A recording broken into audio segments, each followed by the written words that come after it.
Well, congratulations for finishing a fantastic chapter of your life. It's probably the most fun, though it can get much more funner. And in this point of your life, in this particular juncture, you have a choice to make as you enter the new chapter of your life. You have a choice to live life out of fear or to live life out of love. We have been taught to live life out of fear for way too long now. To fear ourselves, to fear revealing our full selves, to speak our truth, to living our full truth, to show the beauty inside us, to show our wings. We have been told to calculate every step out of fear of not having, not being loved, not being accepted, not succeeding, fear of our own selves. You have a choice to make today, and the choice is fully yours. You can live your life hiding from your dreams, or you can live your dreams today and now. You can live your life being afraid of love, showing it or receiving it, or you can dance in love, expressing it to all around you and to yourselves. You can live your life escaping from your truth, keeping your secrets buried, keeping your silence, keeping yourself busy with this thought or that doubt, and this job or that shirt, or you can live your life with the courage to face your own truth, to live your truth, to speak your truth, and to be your truth. It is your choice to make. In the process, you will always come to the same conclusion. To live out of fear is to live out of your smallness, and to live out of love is to live out of your bigness. To live out of fear is to live out of scarcity. To live out of love is to live out of plentiness. And mostly, you will come to know that you cannot live in this world, in the world you want to live in, if you do not be that world yourself. So how do we do that? There is no better teacher, in my opinion, than Mother Earth herself. You see, a tulip does not question its right to come out. It just comes. A water spring does not ask, can I come in this spot or this spot? Is my water sweet enough for you or not? It just comes. A bee does not ask for permission to sting when it feels in danger. It just stings. A volcano never worries about its eruption. It just erupts. So what if you allow yourself the same clarity a tree has when it blossoms in spring? What if you allow yourself the same peace a waterfall has in its strength? What if you spread your wings in its fullness without hesitation or fear? How will the air feel? Where will your heart take you to? Of the same mother, fed from the same roots, yet we spend too many times, too many years depriving ourselves of what our mother has always given us. The clarity of the tulip, the strength of a waterfall, sweetness of a rose smell, defensiveness of the bee sting, beauty of a peacock, and the softness of a water spring. What if you enter this new chapter of your life with the full clarity, with an open, full, strong, vulnerable, beautiful heart? What would life be if you let it be? At this point, you have studied much and learned much about what's working and what's not working in this world. I have no doubt that you have enough understanding of the problems the world faces. I have no doubt that you know that every 90 seconds a mother dies in childbirth. And I have no doubt that you know that 80% of the refugees in the world are women and children. That 1 out of 5 women in this world is violated in some way. That there are hundreds of thousands of women who get raped every single day, and as we speak now, from this country all the way to Congo.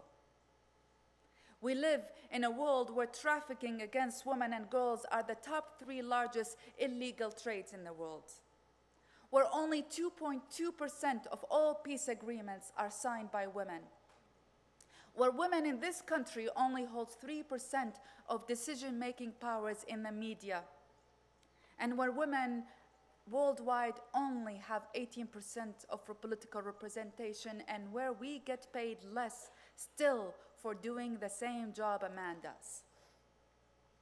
It is not whether we are going to change this reality or not. We have no option but to change this reality and but to change this world to survive as humanity. The consistent marginalization and disrespect of women can no longer be sustainable, not for us, not for men, not for our children, and not for humanity. The question is how to change, how to make this world a better place. Now, to be a person who will have the guts to speak truth to power, to change policies and outdated, abusive structures, you must first have the guts to do it in your own life and act it within yourself. You can't criticize a politician for not speaking truth to power if you do not speak your own truth to your own self and to the powers around you, be it yours, your friends, and your enemies. Much in the world can make us really upset. I live and worked in wars all my life. I have seen bombs destroy homes and families. I have seen loved ones cry and die and get displaced. I have seen my own home pillaged and destroyed. I have seen a mother's legs chopped into pieces in front of her children. I have seen a mother get raped in front of her boys. I have been very angry. I have been very angry at the injustice in this world.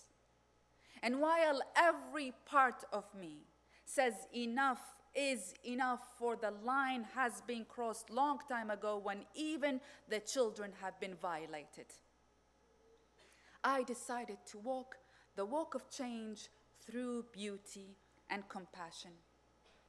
For I no longer could sustain the anger and the resentment. The darkness I was working so hard to change exhausted me, broke me to tears too often, tried to destroy my spirit over and over again. And finally I decided, and I arrived to the conclusion that in order to create the peaceful and just world we envision and talk about, we need to make the change out of love and beauty and not out of anger. You see, I came to the realization that a strong heart is a happy heart. A strong heart is not the warrior heart that we see in the movies, the one that goes to battlefields and with anger kill thy enemy.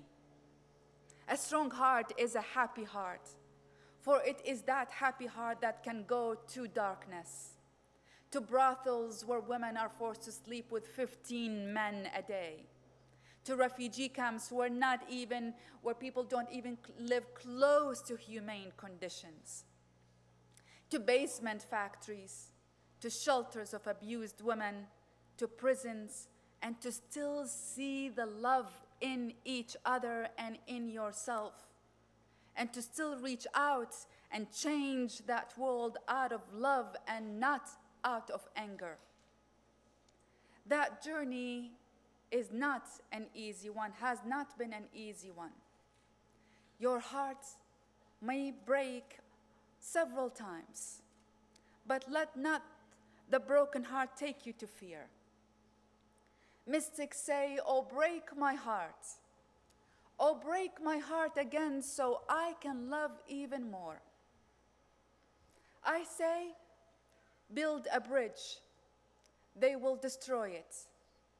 Build a bridge again. They will destroy it again.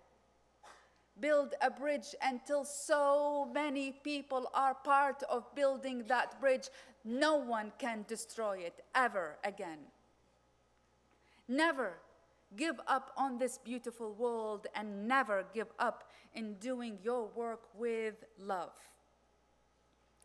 As I walk the journey of my truth and decided to dedicate my life to service, I have been filled with inspirations at times, and I have been insulted often and hurt at some other times.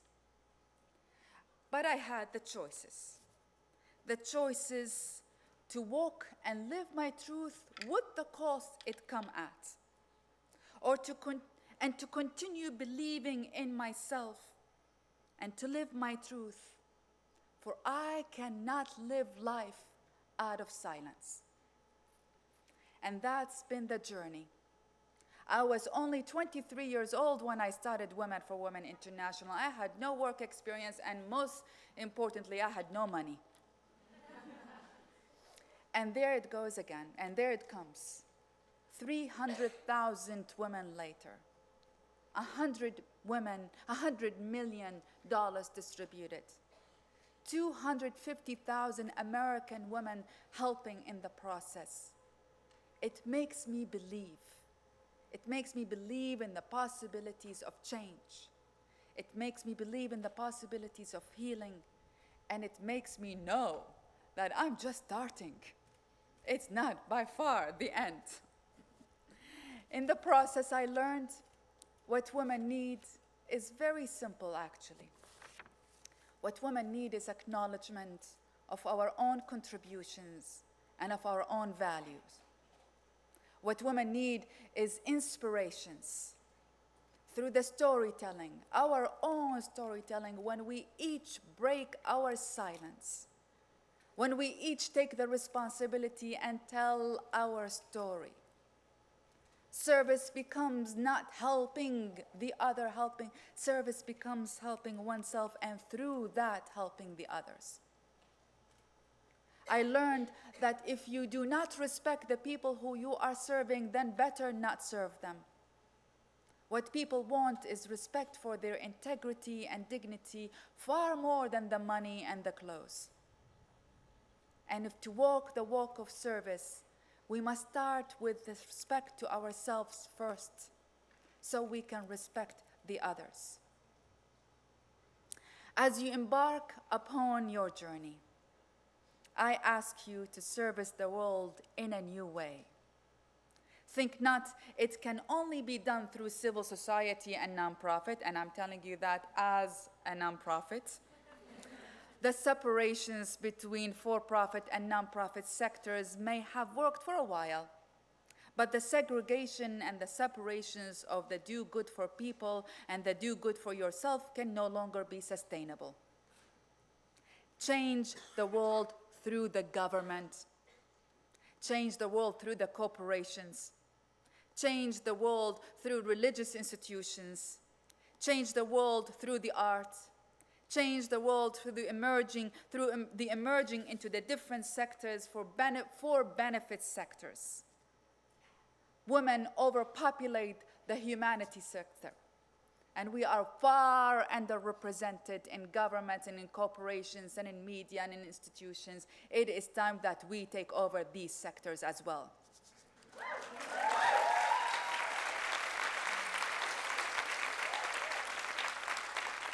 And last but not least, as you do that, never forget the very people, at the very essence that led you to where you are today and where you are heading tomorrow.